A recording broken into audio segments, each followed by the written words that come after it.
السلام علیکم ورحمۃ اللہ وبرکاتہ۔ ایک بزرگ کا واقعہ ہے کہ ایک دن ان کی فجر کی جماعت چھوٹ گئی۔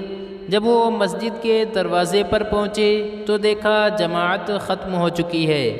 فجر کی جماعت چھوٹ جانے کا ان کو بہت افسوس ہوا۔ دوسری رات جب وہ سوئے تو فجر کی نماز کے وقت کوئی صاحب ان کے پاس جگانے کے لیے پہنچ گئے۔ جلدی سے ان کو جگایا تاکہ وہ فجر کی نماز پڑھ لیں، کہیں ایسا نہ ہو کہ جماعت چھوٹ جائے۔ بزرگ نے اس کا ہاتھ پکڑ لیا اور پوچھا، تم کون ہو، کہاں سے آئے اور کیسے آئے، جبکہ گھر کا دروازہ بھی بند ہے؟ اس نے کہا، بات یہ ہے کہ کل آپ کی فجر کی جماعت چھوٹ گئی تھی، میں نے سوچا کہیں ایسا نہ ہو کہ آج بھی چھوٹ جائے، اس لیے میں بیدار کرنے آیا ہوں۔ بزرگ نے فرمایا، یہ بات تو ٹھیک ہے، لیکن دروازہ بند ہے، تم اندر آئے کیسے؟ کس کی اجازت سے آئے اور تم کون ہو؟ صاف صاف بتا دو ورنہ میں تمہیں نہیں چھوڑوں گا۔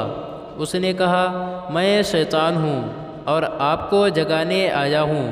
بزرگ نے فرمایا، شیطان اور نیکی؟ ارے نیک کام سے تمہیں کیا غرض؟ تم نے میرے ساتھ یہ نیکی کیسے کی؟ اس میں بھی ضرور تمہاری کوئی چال ہے۔ اب تمہارا ہاتھ میرے ہاتھ میں ہے، جب تک اصل وجہ نہیں بتاؤ گے اس وقت تک میں نہیں چھوڑوں گا۔ شیطان نے جواب دیا، حضور میں بہت عرصے سے اس کوشش میں تھا کہ کسی طرح آپ کی فجر کی نماز قضا کرا دوں۔ برسوں کی محنت کے بعد تھوڑی سی کامیابی ہوئی تھی، اگرچہ میں آپ کی نماز قضا تو نہیں کرا سکا، لیکن گزشتہ کل آپ کی جماعت چھڑوا دی۔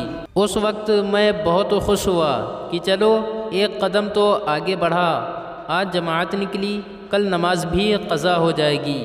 لیکن جماعت فوت ہونے کے نتیجے میں مسجد کے دروازے پر آپ نے جس افسوس اور غم کا اظہار کیا اور آپ نے جو آہیں نکالی، اس پر اللہ تعالی نے آپ کو اتنا ثواب عطا فرمایا کہ وہ ثواب باجماعت نماز پڑھنے کے ثواب سے بھی بہت بڑھ گیا۔ میں نے سوچا کہ آپ کو سلانے میں نقصان ہے، اٹھانے میں فائدہ ہے، اس لیے میں آج آپ کو اٹھانے آیا ہوں۔ مزید اچھی ویڈیوز کے لیے لائک، شیئر، کمنٹ اور سبسکرائب ضرور کریں۔ شکریہ۔